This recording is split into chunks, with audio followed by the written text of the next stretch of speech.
I'm Spencer Scott Holmes. And I'm Ryan Dunigan. And I know you got a Clint Eastwood fact, so let's start with that. You know, I don't know if I have the newest Clint Eastwood fact yet. I was just used to getting that being like our one steady segment. I was just getting used to that.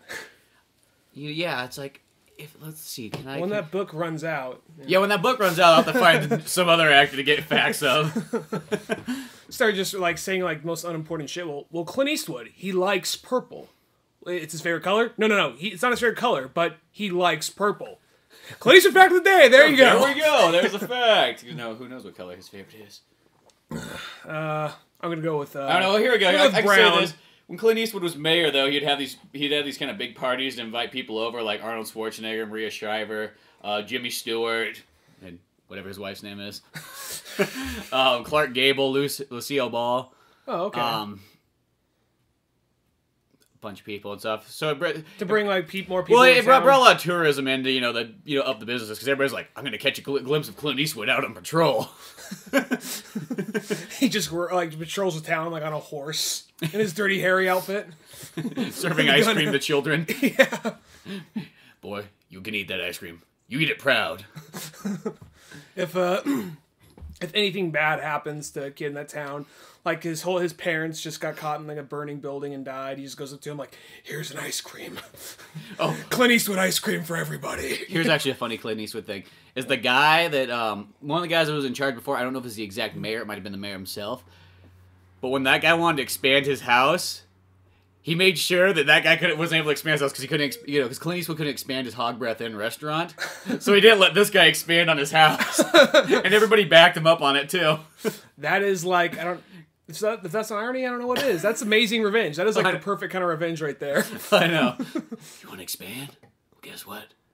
You're gonna have to live in that small house now. I can just imagine just like I let Bob over there. He's got a trailer, but now what? Guess what? He's got not just a double wide, it's a double stacked. And boy, are you pissed when he has a barbecue. Dude, right outside that guy's fence, yeah. Bring in the Clint Eastwood wrecking ball. Just a wrecking ball with Clint Eastwood's face comes in and just knocks the dude's house over, the area he was setting up for it. Oh, good old Clint Eastwood. I can't go bad with Clint Eastwood. Actually, I watched this really cool movie last night, though. That's something I've always wanted to see, and I finally was able to see it. That's how a lot of movies kind of go. You always want to see some stuff, and by the time you finally get around to it, it takes forever. Mm-hmm. But have you ever heard of the movie called Crossroads? I think it's like 1986, 85. Is it an Eastwood flick? No, it's actually not Eastwood. Oh, okay. It's got Ralph Macchio in it. Ralph Macchio, okay. And it's got Steve Vai, the ultimate guitar player. He played with David Lee Roth and even Whitesnake and stuff, and he's pretty much just like that guy who's just like... The 80s guitar player. Yeah, he's 80s, but he goes on forever. And I just always think of him as like the pinnacle of guitar playing, Okay. There's people that are close, but I don't think anybody can touch Steve Vai. Alrighty. Okay, well, what this movie was, it was about Robert Johnson, sort of like the old blues player guy. The guy who has like the 29 songs. They have like 2 photos of him or something like that. And nobody knows exactly how he died. He was either murdered, poisoned, shot, stabbed, something. Obviously, he didn't do it to himself. Yes. Yeah, well, who knows? For all we know. But it's kind of like that myth of like, he went down to the crossroads and sold his soul to the devil to be able to play the blues well. What this story's about is like Robert Johnson had this like harp player friend named Blind. What the fuck was his name? I want to say like Blind Willie. I think that's what it was. Blind Willie McTell? Yeah, maybe that's it. It's a Bob Dylan song about that. Okay, well that's Tom Morello does an amazing cover of it. Huh? Okay, that's got to be it. Okay, well whatever. He's a harmonica player. Mm-hmm. Is that the same guy? I don't know if you know. Well, the song, it's just about, like, old Blind Willie seen everything, and just listing off all the fucked up shit that happens in the United States. Oh, okay. Well, there's old black guys in, like, a old folks' home, and Ralph Macchio, like, he's like this... He goes to Juilliard, and he's, like, a classical guitar player guy, but he loves the blues. And this is, like, that one where it's, like, he's playing this Mozart piece, like, perfectly. In the end, he plays it all bluesy, and the teacher's like, well, you did good till the end with that... heathen stuff you threw in. Of course. Maybe next time you'll appreciate Mozart. It's kind of like, one's like, Mozart? People kind of like make Mozart, it's like, he was like the guy who loved to like just have fun playing music. He wasn't... Yeah. I mean, he was serious about his craft, but he wasn't like, oh, I'm Mozart, look at me. He was... Yeah, exactly. This is off topic for a second, but Which I don't know how... Like, was that written down like in the books? Like, Mozart, he had to laugh like... you know, how do they know what this laugh was? Did they write it out? It was documented that he had a very annoying, loud laugh. Yeah. And the movie used that. But no, there's I want to say this real quick. There's like one of those kind of like this movie in like 15 seconds kind of thing on YouTube. There's Amadeus in 15 seconds. Oh, yeah. They have like, I remember Mozart, and they just show like, you know, like 15 seconds of him going, just like throughout the whole movie. At the very end, like, toss him in. They just chuck the grave in at the end. Then they show the part like, it wasn't Mozart. It was God. You know? Well, whatever. Whole point is this guy likes blues, and he's like an expert, you know, on everybody from Robert Johnson and forward. So he recognizes this guy at the old folks' home, and he knows he's here. He's like, I gotta get a job. So he's like, he becomes a janitor so he can meet him. Mm-hmm. And then he busts him out at one point. He's like, Blind Willie's all like, well, you gotta take me to Mississippi. You better take me to Mississippi. I'll teach you the lost song of Robert Johnson. So that's pretty much his way of conning a 17-year-old boy to take. He says, guess what? Never knew it. Have that ending. That's literally what happens. He's like, once they finally get this, he's like, there ain't no lost song of Robert Johnson. Robert Johnson was told you, boy, you gotta make your own songs. And pretty much the whole point is like, you're gonna learn how to be a blues man. You can play the blues, but you don't feel the blues. And those ones, so you know, they kind of like hobo at places. Like, we gotta hobo it. That's the way to do it. I wouldn't mind checking that movie out. It's actually pretty cool. It just sounds kind of funny. Like, but did you fucking conned me? Everything I lost all my money to get here. But did you learn a lesson about life, love, and friendship? I lost all my fucking money to get here! That's literally kind of what happens, but he does learn that lesson, though. Of course he does. Well, at the end, you realize it's like, this guy sold his soul to the devil, too, on the Crossroads. They actually have a part where Satan just pops up. It's like, what's up? Yeah, he's black. He's like... I guess always gotta go. I don't know. Maybe if an Asian guy shows up, an Asian Satan comes out, you know, instead. I don't know. Was he like... I imagine him being Scatman Crothers. He wasn't Scatman Crothers. I love Scatman Crothers. He could have played it. Did he just like, I am Satan? Or they just like more of an... They never say Satan. He actually has like a different name, which I can't think of it off the top of my head. But, so the whole point's like, he's like, I want to break my contract. You know what? Fuck you. My life wasn't as good as you promised. Yeah, I might have done some cool shit, but I was stuck in a nursing home after going to prison for killing a guy. So he's like, okay, but you gotta do one, but you gotta challenge my new prodigy. And it's like, and Ralph Macchio's like, well, I'll do it. I could take anything. I'm 17 years old. I know everything about guitar playing. Which is just funny. I call this the crane kick. It's like, because I knew this whole time Steve Vai was in the movie, because that was like the selling point of this movie. It's like, there's a movie that has Steve Vai in it. And so what they do is, it's the weirdest thing. They go to this giant club where there's all these black people in it, like listen to music. Like an old school bluesy club kind of thing? But Steve Vai is the guy on stage, which is like, to me, it's like the whitest guy you could possibly get. All these black people are circled around it. He's like, okay, so Ralph Macchio's got to duel Steve Vai to get back Willie's soul. Or to cancel the contract, actually. Mm-hmm. So they get up there and he starts, playing just like blues. It was funny, just like somebody challenging Steve Vai. Just almost like you're just like, it's like, there's no way. I mean, it's a movie, so you go along with it. Unless Tom Morello came in or something. Well, yeah. Even though Tom Morello would be like, he'd be like Ralph Macchio's the age. Fuck, we could have had Tom Morello in this movie. So they just kind of go on this huge guitar battle, and then like he finally finishes it with like Mozart, and Steve Vai messes up, and then it's over. Oh, okay. But it was pretty cool though, actually. Just ends abruptly right there? No, it doesn't just end. It's, A little anticlimactic there. No, it's like, boy, you saved my life, so I'm gonna go to Chicago with you, and we'll learn more, and then you gotta go on your own. It sounds like one of those things, kind of like this guy supposedly teaching him a lesson, but yet he's like kind of mooching off this kid the whole time, the way you're describing it. Kind of like, I was always there for you, boy. It's like, I drove your ass here, man.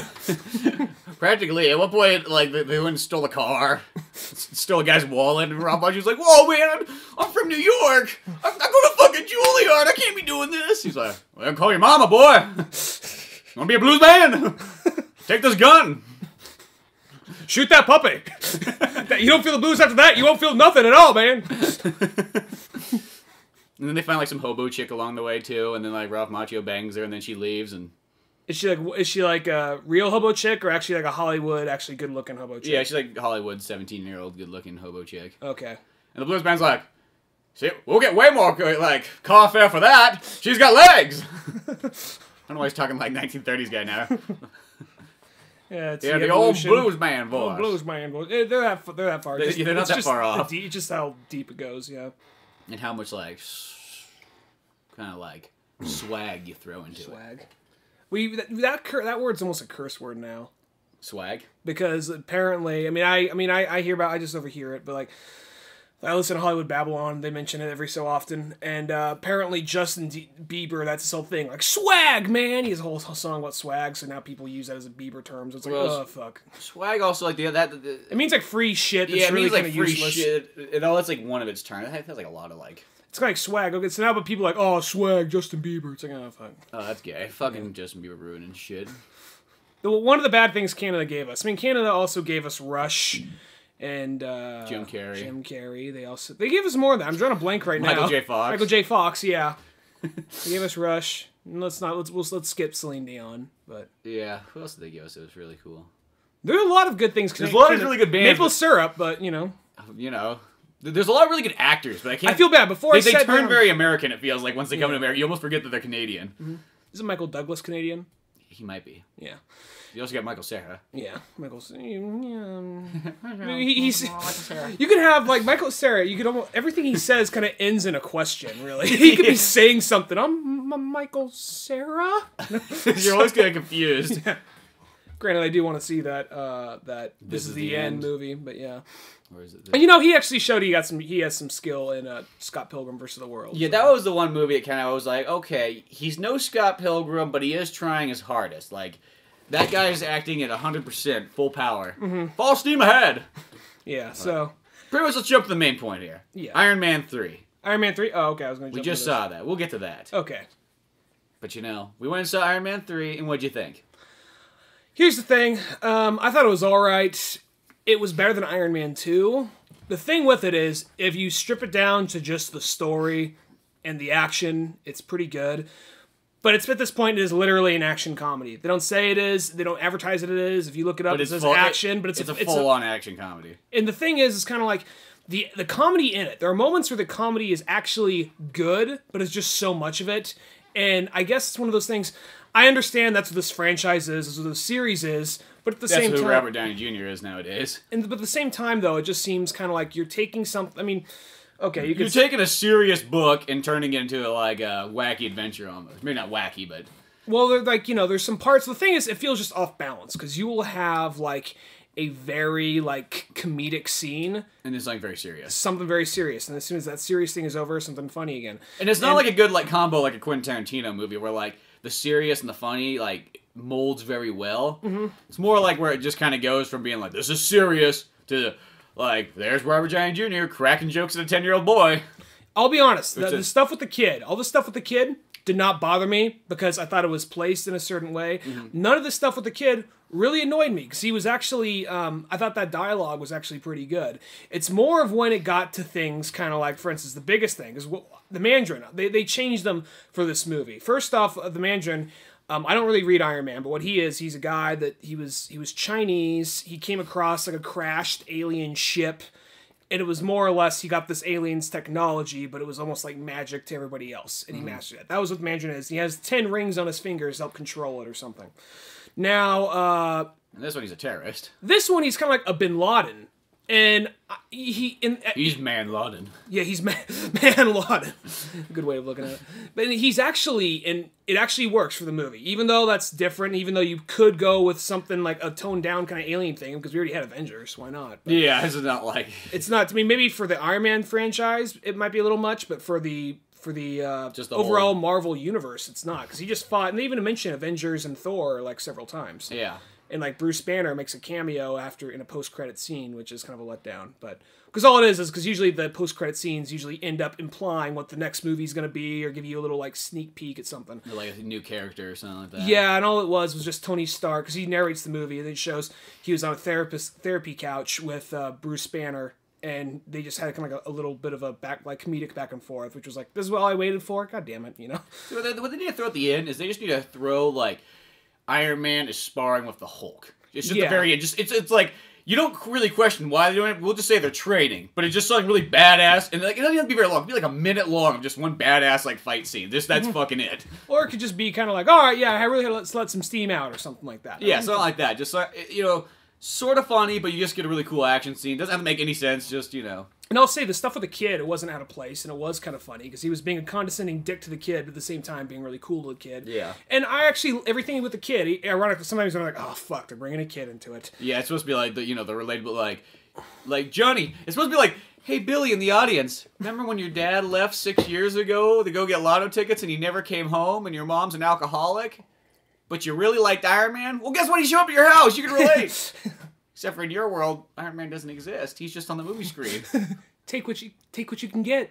But no, I'll say I thought that part was kind of ballsy in a sense because when he says that what you just said, that's literally what the kid says in the movie, that his dad left, and he says and Iron Man just comes up to him, and instead of being like, oh, it's okay, he's like, oh, dads come and go, they leave, don't be a pussy about it. Anyway, moving on. The fact they said that in a Marvel Studios movie, I was really surprised. That was actually one of the best. I think that's probably the best line in there. And then there's because he does break a lot of the kind of cliche stuff with this kid. Like there's a part where the kid's like, listen, I need to ride home, I'm cool. The kid's like preying on his sympathy. He says, but we're connected. And he's all like, yeah, whatever, kid, I gotta get going. He's just like, wait, are you cold? He's just like, yeah, how'd you know? Because he's like, we're connected. Just drives off, leaves the kid out in the snow. So I just thought that was, it worked. He's like, I don't give a fuck. That worked for this character. If I want a kid, I'd build a kid. Yeah, exactly. So, but that's an example of where the comedy works. But then there are parts where the comedy is just totally out of place. Like the Mandarin, I really like the Mandarin. It was really cool until they break and go, oh, he's just some crappy English actor that couldn't make it and became a hobo, and now he's just poster boy for a terrorist union. That's all he is, yeah. And then they come out and say that Guy Pearce, what's his character's name? Arkin something? Or? No, it's fuck. Damn it! I was like, Guy Pearce is fuck. As fuck. Well, I actually looked that up because I actually saw, because this takes a little bit from the story, Extremist or whatever, Extremist, or what was the stuff called? Extremist or Extremist? I don't know too much about Iron Man. No, the stuff that they inject themselves with. Once again, I don't know too much about Iron Man. Okay. Well, the stuff they're... my knowledge of Iron Man originally came from a couple things. It came from Captain America and the Avengers, the video game. That was where I first learned about characters such as Iron Man, Hawkeye, and Vision. And I think, I was thinking about this the other day, and this will kind of all wrap around. But you know why? Because when I was a kid, I was like, why don't they just call it just the Avengers? I think it's because the Captain America movie came out right then in 1993, so they're like, well, we got the movie, so just put Captain America's name first, and then the Avengers. Yeah, probably, something like that. Well, that's it, and then the only other place Wolverine of the X-Men. Is kind of like, yeah, it's kind of like the Wolverine of the X-Men thing. And then just from miscellaneous, single issues of Avengers, I know about, Iron Man. But he's one of the characters I really don't know a ton about. Yeah, I just kind of know who he is. And I think I know a little bit more about him just because I read more Marvel stuff. Because you got more of the Ultimate Avengers stuff. Well, I have he was in the New Avengers for a while, and Civil War happened, then he left, and I don't know what's going on now. I got to get caught up with New Avengers, but that series is still even going on.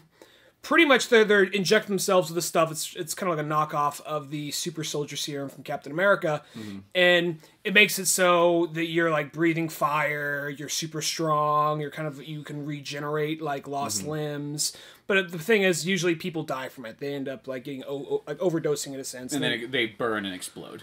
Yeah, and they're using the whole Mandarin thing as a cover-up. So whenever one of their people fucks up and explodes, they say, oh, it was attack by the Mandarin. So just so they can cover it up. And they eventually go full scale. Hey, we can do more of this Mandarin thing and actually take over the world with it or whatever. So, and then they have, but the whole thing was they took Guy Pearce. They come out, because his character develops this stuff.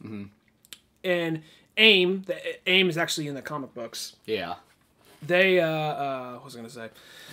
His character actually, apparently in the book, killed himself. Because I read I read actually, there's one of those motion comics on Netflix. I know it's motion comics. Oh my god. Oh, I watched that one too. It was an R-rated, there's an R-rated Iron Man. I was like, R-rated Iron Man? I gotta see it, yeah. And I was like, oh, it's a motion comic. And I watched, the first 2 issues of it, and I was like, okay, that was kind of interesting. And I saw what they were going with. But the guy that, apparently the guy that shoots himself at the beginning of that book, that's supposed to be the Guy Pearce character. But in this... he actually comes out like, no, I'm actually the Mandarin. He has like dragon tattoos on himself and all that. So it was still a little off-putting, you know. But yeah, the one thing that kind of bothered me too is like Iron Man was just not in the suit near like enough. It kind of had like the Batman like Dark Rises or Dark Knight Rises. But I don't know. Just I think it's like, why is he not like he was only in the suit for just like really a little bit of time, and even in the action scenes, he would jump out of his suit a lot and switch suits and all that. Yeah, which is just kind of. I guess it's one of those things that they're trying to show on this movie. You can say this, but they're trying to show he can do all this shit without the suit. Because the whole point about Iron Man is like he's like, oh, I don't want to rely on my suit. Because I thought it was kind of cool though when they show him breaking into like that into what he made all the gadgets from like Home Depot or something. Yeah, I thought that was kind of cool. Yeah, I like that part. He's good, and then yeah, but when they show the Mandarin, you actually beyond him just being kind of like a fuck up. Beyond him just not being like, just being a poster child, he's actually just a comedy. He's just a big long routine. Yeah, he just like whoop whoop whoop. It seems like he sleeps with hookers and shits in bathrooms and makes them all smell horribly bad. The Mandarin. No, well, he was also. It sort of seemed kind of like a scene out of like Hangover in a sense, because he was like nodding off from heroin and all that. Yeah, the strange enough is that trailer made this out to be such a dark, kind of like serious movie, and it really wasn't that at all. Well, people said, I heard earlier reviews of it saying, "Oh, this one's actually they cut back on the comedy and it's a lot more serious." It's like. No, it wasn't. The one's more serious is the first one. Yeah, I like the first one. The second one's okay, and I guess you can say I like this one, but I'm not really amazed by it. It's just I just like it. It's just I thought it was okay. It's like it wasn't really anything amazing. I'm with you. I kind of just wish there was more in the suit, more action. The story wasn't bad, but then it's not like a bad movie. It's just nothing really amazing. I don't know, that trailer really was one of those trailers I was like, maybe they'll finally get their act together. They got Shane Black. He's doing both writing and directing. Mm-hmm. He made such great movies or written most of them. This is only his second directed movie, so go figure. Well, he did Kiss Kiss Bang Bang. Yeah, that was the first one he directed. But he wrote all Lethal Weapons. He wrote Last Action Hero. He was in Predator. This one was still better than number 2. Yeah, probably. Iron Man 2, I mean. Well, yeah. Not Lethal Weapon. Yeah, I was just clarifying. Even though this movie had scenes that remind me of like a Lethal Weapon. I think it's in the end of Lethal Weapon 2. Yeah, not Lethal Weapon 3. But there's a part where they're on like this giant ship and there's like all this money around him and stuff. It kind of looked like the end of Iron Man 3 where they had this big battle scene where they're all fighting. Which actually that ending battle scene was pretty cool. That was a cool battle scene. There wasn't very much action in this movie, but that one scene was kind of cool. Because he had all his suits flying around. They're all like remote controlled, which kind of made me laugh because I was like... He's like, there's all these suits. There's about like 30, 40 suits flying around. And then Don Cheadle, War Machine, comes out. He's like, yo, can I borrow a suit? No! I'm not a racist, but I just got this thing that like, I don't really want somebody in my suit. I mean, I know you're black, and I don't think that's the reason. My mind's kind of saying that's the reason, but my heart, I don't think that's the reason. Because we're best friends, right? Don Cheadle's just staring at him. Yeah, you'll be safe here on the ground. I think that's much better for you. Have fun with that. Have fun with the gun against all these people that breathe fire and can do backflips. Yeah, and those 40 suits, it's just you know how long it takes to clean one of those. I mean, you got one suit, right? If we didn't get complaints before, we're gonna get complaints now. I mean, it's just a character. Yeah, it's just a character, man. I mean, just. Saying, you got one suit, I got 40. You'll get there someday. If you work hard enough. Oh, wait, you stole that one. Typical black man. Oh! But that's all, then the one part too is like, finally he's like, oh, clarify, that's just the character. He's Robert Downey Jr., or like, at the very end he's like, okay, we finished this. Okay, Mr. Computer, destroy all my suits. All I pictured is just like Don Cheadle flying his suit away with the president, like, wait, did he just say destroy all the... Oh, fuck! Goes to credits right after that. I don't know. Something I'll say that was pretty good about this movie, some people complain about it, but I think it's awesome. No AC/DC. Oh, yeah, there was no AC/DC in it. I didn't think about that. Yeah. But instead we got Eiffel 65. Eiffel 65? That Blue Double D song in the beginning. Oh, yeah, that threw me off so much. I was like... It was like in 1999, too, so I was like, okay, it's 1999. Makes sense. That song was, like, big at that point. But at the same time, I was just kind of like when like you saw the opening credits, just Marvel Studios, you're like, what the fuck? Yeah, I'm like, oh, that's not a way to open the movie. If you cut to the party, that song just happened to be playing in the background, all right. Yeah, you don't want that over your credit. This is kind of weird. Yeah. Plus, it's like I'm blue. It's just Marvel logo's red. Yeah, so it's kind of like I don't know what the blue. Yeah, I felt like you could have picked a better 1999 song. Yeah, it would have fit the atmosphere well. I mean, I understand that's the song that most people in the theater are probably like, oh, I forgot about that song. I wasn't expecting that to be in the movie. I'm not gonna lie. I wasn't expecting 1999 to be in that movie. Well, no, that whole scene, because I actually read a little bit of the extremist video. I mean, the movie, whatever the fuck. The motion comic thing. The comic that moves and talks. But it's not a cartoon. Yeah. No, I read a little bit of that or watched it, whatever the fuck. And they had that whole scene with him and the girl, not as comedical, but they had a whole scene. They were going around and they were trying to find the whole scene with the extremist or whatever it was. All that stuff was way more violent because you saw those things going on a rampage and like killing people left and right, just burning people and melting them.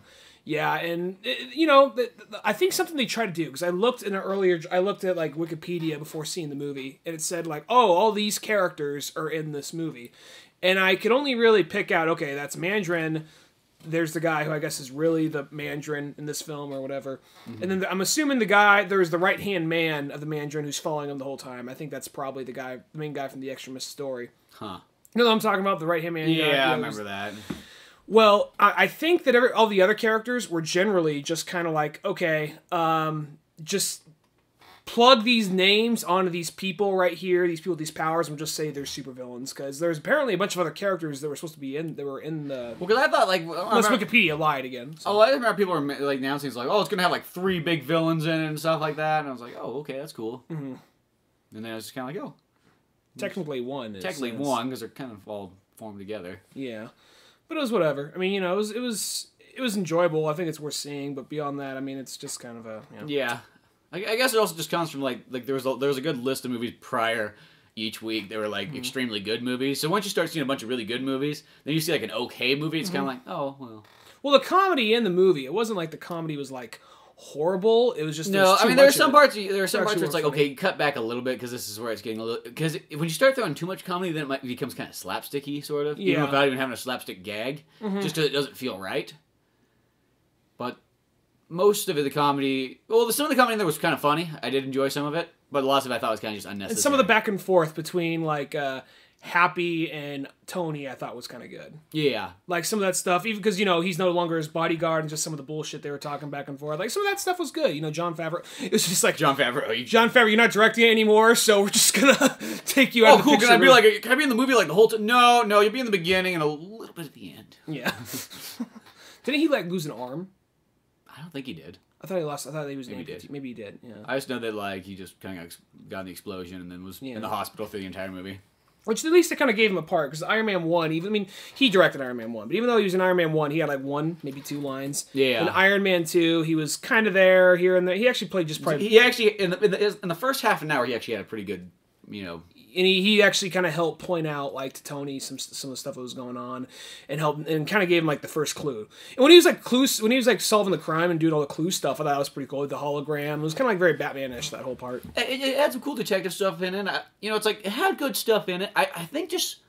There could have been a little bit more action. I think that's, like, one of the key things that I think that kind of, like... I think it had, like, a decent amount of action. Because it was one of those movies, it had, like, that kind of, like, the regular, I guess, Hollywood movie, like, action movie. You have one action scene, in the beginning-ish. Then you have a second kind of short action scene in about the middle, and then you kind of end on about maybe like a 20-minute action scene. There's maybe 4 or 5 action scenes in the movie. There's the part. There's some stuff when the house is exploding. I guess here's the thing. There's some parts that are kind of like it's like one quick bit of action, like an explosion. I guess you can consider like that the action scene. But I mean, there's no real, like, he doesn't really put the suit on and use that too much, excluding the very end. I mean, a couple times. I actually looked this up. There's the chick who was chasing him down in the bar. Like, when he was in that one little, like, town in Tennessee, and there's that chick with powers who was chasing him down. She's actually apparently a Marvel character, too. They slapped the extremis on. She was a Man-Thing, or whatever. Oh, that's interesting. Marvel Swamp Thing, generally. Yeah. So... But I'll say this real quick. Most listeners probably won't know this, but like, probably won't get this. But like, I was pissed off when I saw that character because I'm working on Grit right now, and with the exception of the ability, just the way she looks just like and acts just like a character from my comic. Which character? Natalie Nash. No, which character in the movie? The chick that's chasing after Tony Stark when they're at the bar. Yeah, the one from the beginning from 1999 that he met originally. That one? No, not that chick. No, the chick that's chasing him at the bar, and they go through they're battling in Tennessee, and he ends up killing her because he puts like metal in a microwave and sets some gasoline. Oh, yeah, and blows it up on her. Yeah. Okay, yeah. That's right.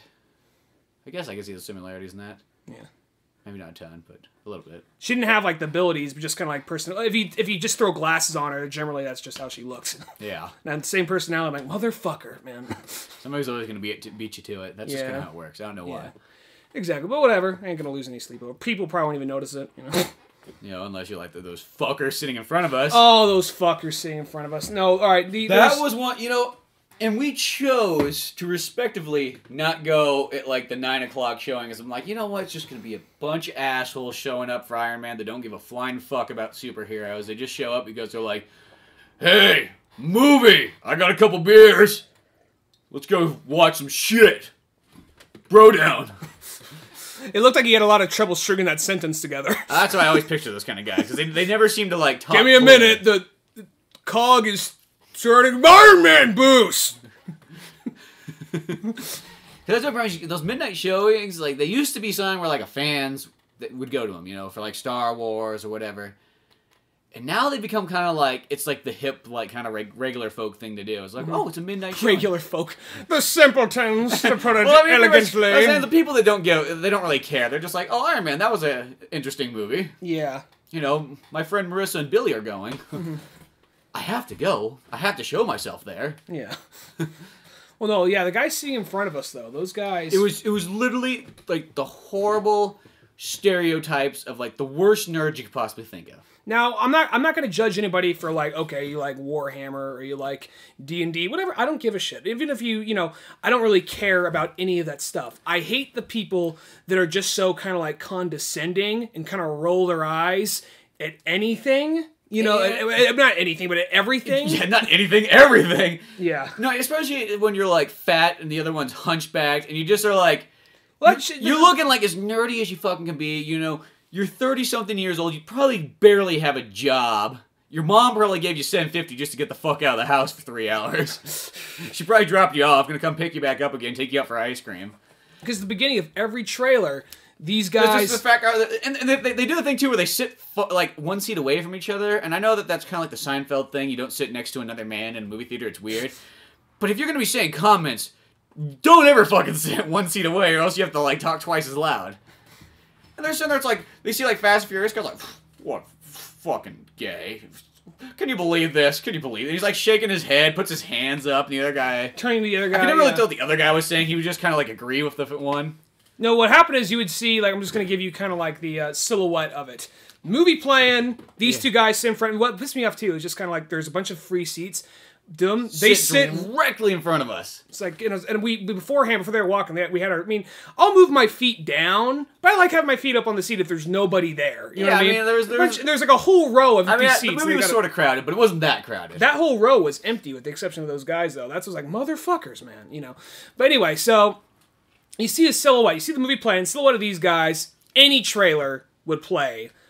The bigger guy, like, just bob his head, shake his head. You see his arms go up, turn, and you see the other guy kind of, like, bob, like a little bobblehead kind of thing. And the fat guy would always be like, yeah, right. Like, Man of Steel.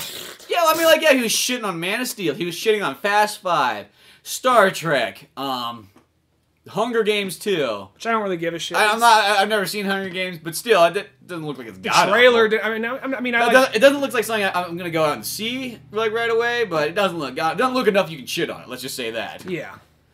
I don't know. My whole thing about people just, I'm not one of those people like everything. Someone put some work into it. I'm not one of those people. You have a right to dislike shit, but be optimistic. But don't go in like automatically like it's gonna suck. It's gonna be horrible. And at the same time, it's kind of like. It's one of those things, you don't have to like everything, but don't have this sense of kind of like, you're better or you're above that. You know what I mean? Especially when you're not. Yeah, like me, I'll talk shit on Paul W.S. Anderson. I'm going to acknowledge that he has some talent, but I just don't like the movies he makes. So, but I'm going to acknowledge he has talent, though. Yeah, because I always say about Paul W.S. Anderson, he's kind of like Michael Bay. I don't think they're like just amazing directors.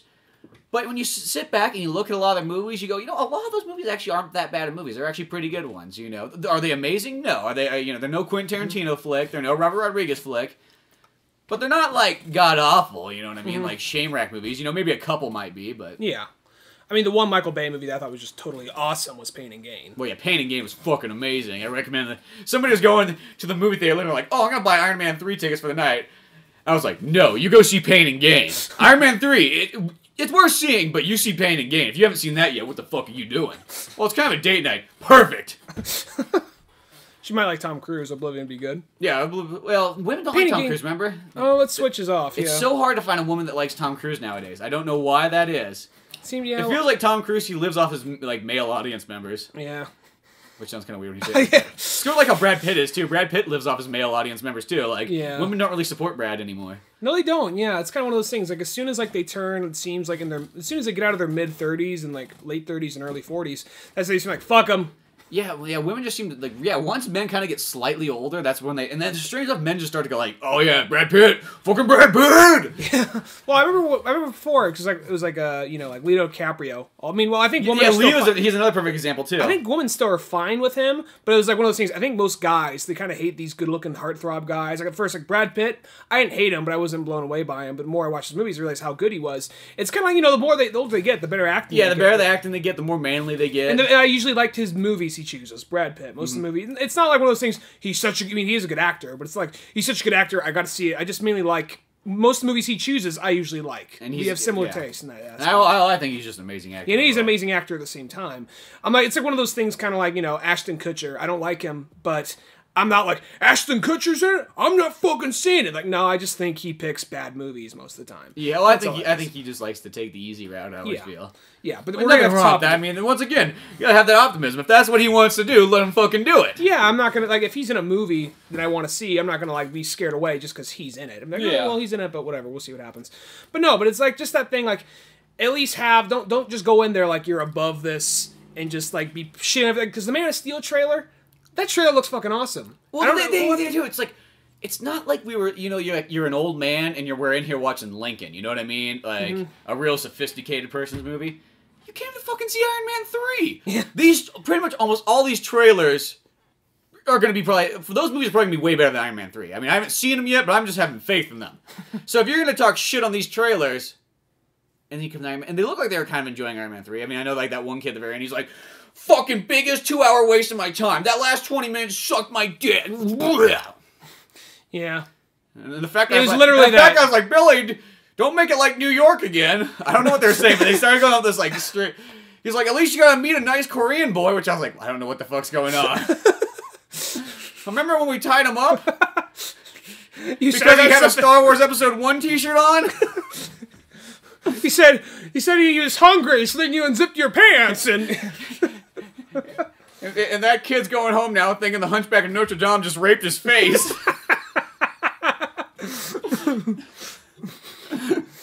Oh yeah. But I just can't. I hate that kind of like that nerdiness where you just like hate everything. You just you hate on everything. And I always in life, there's always going to be something you just don't like, no matter what. Even if you can't even explain it, something's just always going to bother you. Mm-hmm.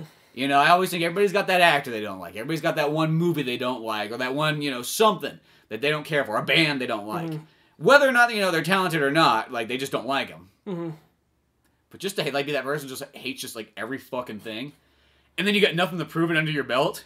You know what I mean? I felt like if you were like even Spielberg would never do this, but he's so talented that if he said like, you know what, fuck all these other movies, he can almost say it because he's like, well, yeah, look at his movies. Yeah. But he's not even gonna say it though because he's so above that. Yeah, usually the people that do the most shit talk are the people that have nothing. Yeah, nothing under their belt. Mm-hmm. Exactly. So that's just one of those. I mean, the whole time, just because every so often, like, I mean, they weren't doing it. They were like bobbing their heads and like kind of laughing throughout the whole. Yeah, they movie. weren't like super loud. It was just the trailer. Just I don't know. I just hate that. It's just like it's actually not really that much, and most people be like, really, like that bothered me. Like it bothered me actually. It was distracting me from the trailers because the trailers were even different ones too. Like we got a different Fast 6 trailer. Mm-hmm. There was a different Man of Steel trailer. Mm-hmm. There was a different something or another trailer. I think Star Trek one was different too. Yeah, there's a new Star Trek trailer. Yeah, like they're all new trailers just about. And just these people, just like their fucking little like hand gesture comments. And it doesn't help that they're like deformed. That just makes it worse. Well, it's that doesn't even bother me. It doesn't bother me about it. It was just one of the things. They're just douchey. That's the only thing about it. Yeah, they're just douchebags about it. Maybe just kind of like was one of those things. Like the more negative they become, the more like they deform into like these. They become like more monsters. Yeah, almost like some fairy book tale. Like you're negative. We now go to the story of the web troll. The guy that posts sucks balls on any new superhero movie trailer on YouTube. This could happen to you, kids. Yeah. Well, these are examples is like, you look at these guys and you go, you almost want to take a kid and be like, show them these people like, don't ever become these guys. This is what you'll become if you become too negative.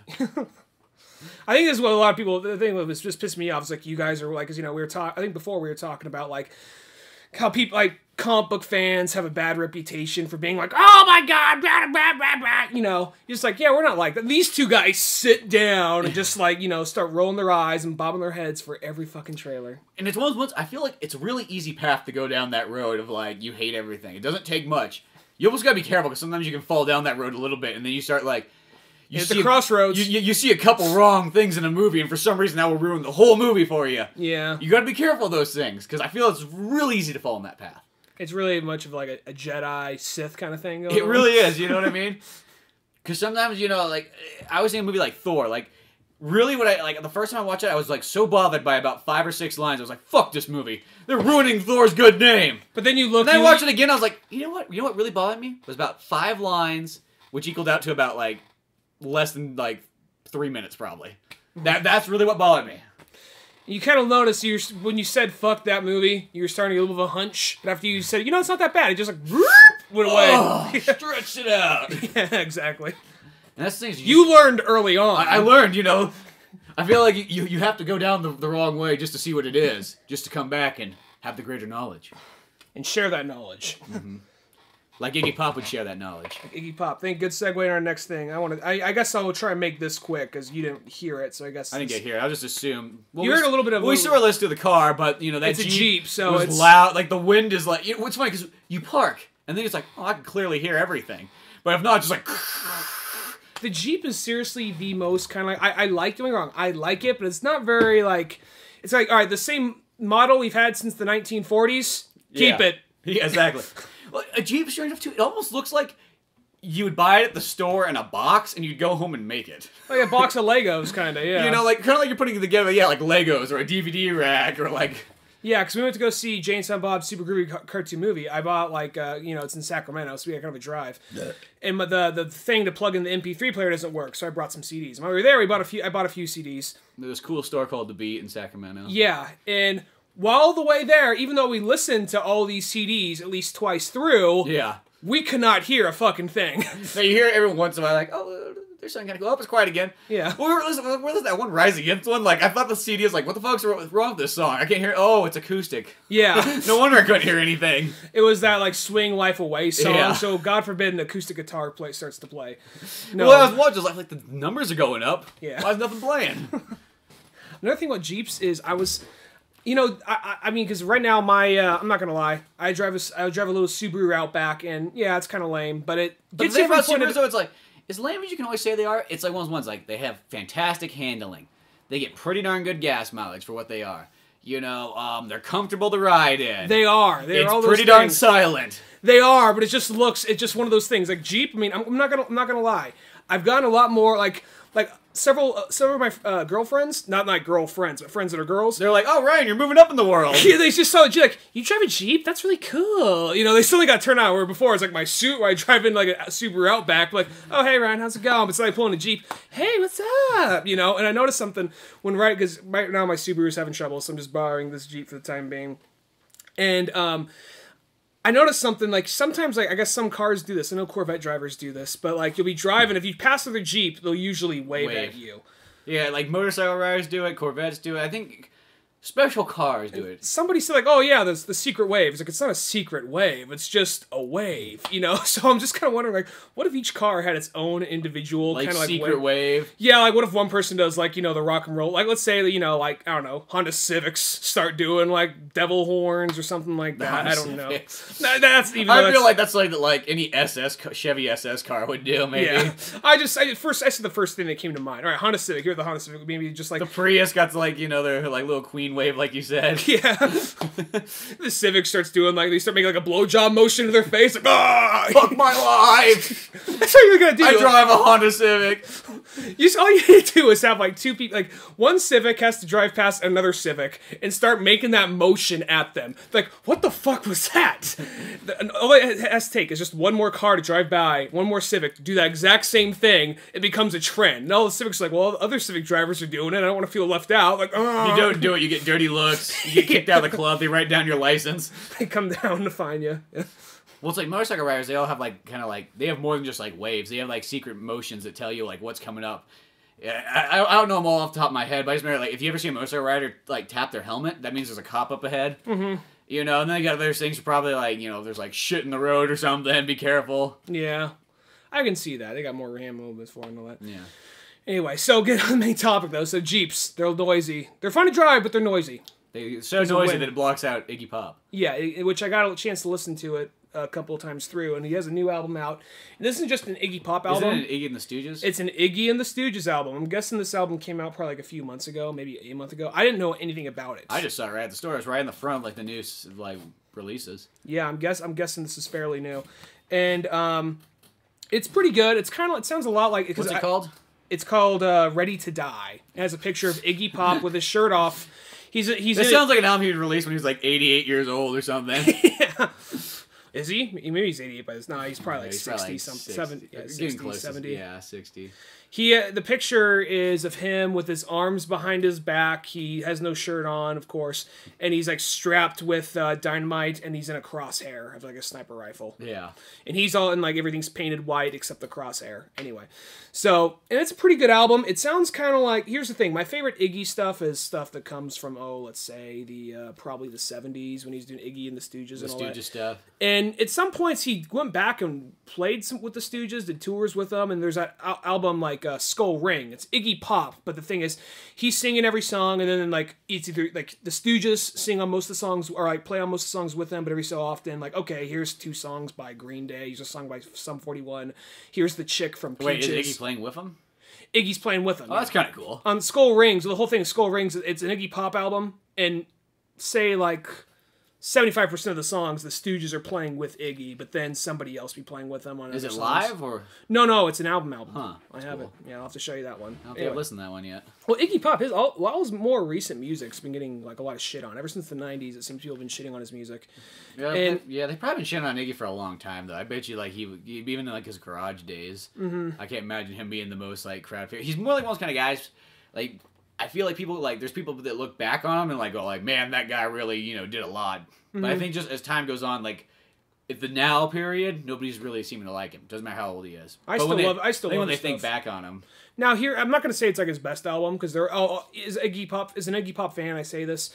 I think this might be one of the first Iggy and the Stooges album he's actually put out, like just Iggy and the Stooges instead of like the Stooges played on 1 or 2 songs and this one over here. Yeah. But this one, it sounds kind of like his 90s stuff with a little bit of trying to take that Stooges stuff they had going in the 70s. And good old proto-funk. Ironically, some of the songs in it are more around the lines of when he tries to re-tap that shit from the 70s and early 60s, that sometimes feels kind of like, I mean, it sounds good, but it just sounds kind of like the same old thing, which if you like Iggy Pop, then you like that sound, so I understand that. But it's more like the stuff when he actually starts to kind of be like, when he actually tries to get kind of softer in his newer stuff, that actually where it has a little more impact, a little more effect, because the album Avenue B, that album he's going through like a midlife crisis or something, because it opens up with kind of like, I woke up because it'll be like every like 2 or 3 songs. Does he do like those like the poetry monologue. Songs? Yeah. Yeah, it'll be just a monologue with some sad overtone, kind of like, I saw the cat sleeping on the pillows, wanting to get close to me but afraid to. thing all humans have, you know. Just kind of like I was holding her. I realized she was putting her life in my hands, you know. Just like I just remember one time, like the first time I ever heard one of those poetry songs by Iggy Pop, I think I was outside running, and then one of those songs just kind of came shuffle. on. Yeah, I was just on shuffle. Well, no, I was listening to like I think it was like that Double Disc Grace hit CD one. It's not on that. It's not on that one. Well, then must have just had a handful of Iggy Pop's albums on and was shuffling through them all. And that just kind of came on. I was like, oh, what the hell? Yeah. There's like one, there's all like, I should have been proud of her. All she ever wanted was some attention. Now there's no stupid Cosmopolitan magazines. There's none of her stupid fucking TV shows. It's emptiness. Why didn't I tell her I love her? She called me daddy. So well, I think whenever people do like those poetry songs, they always are like very like dark. They're never like it has like the scary kind of ominous tone, like in the background of it the whole time. But anyway, that album like that. There's that album that sounds. Even though people hate that album, I think it's a pretty good album. It's also a little different. It has like it's more like acoustic, softer stuff too. And that can always be kind of cool. Yeah. In this album, he's more trying to do kind of like a Stooges type thing. Like a song that I really like. It is kind of like, you know, like I guess Stooges kind of like Numbers and Statistics kind of song. Burn, which is pretty good. That really sounds like he's trying to just go back to that kind of like, you know, I gotta write type of stuff. Yeah. It doesn't sound as rough or as grungy because it's all studio, but you know, still it sounds pretty badass. Because a lot of some of the early Stooge stuff always kind of has like that, like, you don't know what the fuck they like. They record in a garage. 4-track, in a garage. Yeah. Or in a bar after hours or something like that, you know. Another song that was really good was Gun, which is just kind of like one of those, because his rhymes are very simplistic. I don't really always feel like, let me first off say, I don't really feel like I could always talk about music that well, because I'm not a musician, so I can't say about the complication of the tracks or anything. You have a better ear for that kind of stuff, because you're a musician. But like the song Gun, for instance, that song that song sounds a lot more of kind of like, it's very simplistic rhymes, but he could pull off really simplistic. No, he's really rhymes. good at that, like, because he can actually kind of take somewhat actually retarded lyrics and make them sound pretty cool. Because if you were really like looking at this, you'd be like, Iggy, are you sure you're gonna sing this? And like he'd get up there and be like, I'll show you. In the album Brick by Brick, he has a song called Butt Town. Gonna Butt Town. Sounds like a drunk Batman song. It does sound like a drunk. He has another song called Pussy Power. But it's Iggy Pop, so you know he's lived all this shit, so you're not going to question it, you know? Yeah, you don't question it. And then there's a song, I'm primarily naming off like more of, it's ironically more of his recent stuff where you hear a lot more. I mean, you know, you go back to like Raw Power, he has a song called I Got My Cock in My Pocket, you know? Yeah. So... But in this one, they're like in like what was it? In like the Skull Ring album, there's one where he has a song called "The Motor Inn," and he's singing with the girl from Peaches, and generally just about like some like chick who's still hot, like in her mid-30s, just meeting up with a guy at the Motor Inn to fuck because you know his her husband doesn't know how to please her. It's just a boring life. So she meet up with this guy. It's a duet. It's the guy's Iggy Pop, and then she's like, at some point in the song, he says like. You know, he's describing this chick. She says, she's got a flat stomach, her booty's got a ride, they got them titties, and at some point just starts like singing, titty, titty, titty, titty, titty, titty, titty, titty, titty, titty, titty, titty, titty. She starts doing that. And like the chick in the background, she's like, titties! Titties! You love them! Titties! You know? So it's just kind of like unintentionally just... Yeah, it's like, sometimes he feels like, he has that unintentionally, he's like angry, like 14-year-olds. Sort of writing like, comedy like music in a sense sometimes, but he can pull it off though. I mean, when I do it, it just sounds like we're ripping on him. But I really like Iggy Pop, and I think that's a good example. Like, he has another song called "Beat That Guy" and "The Departed," which are pretty much more of a sadder, kind of slower songs. "Beat That Guy" starts off with a little bit more of like a. Starts off a little harder, then it goes a little bit more softer.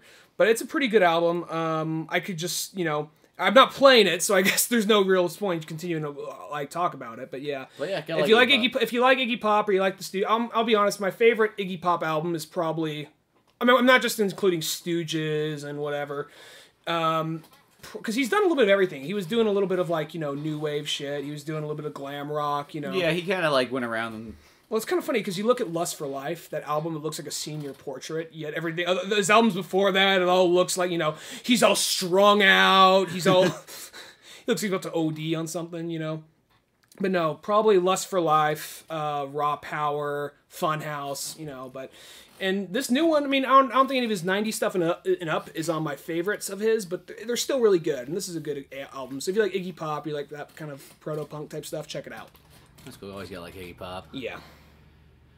Bleh, it's fucking hot. It is very fucking hot, and of course we're in the room. It's Satan's Lounge. It's Satan's Lounge. If we wanted to actually, we can call it, if we're ever recording at my house, we just call it Satan's Lounge, because, Christopher Titus, he has the Combustion Lounge, Yeah, this is, Satan's Lounge.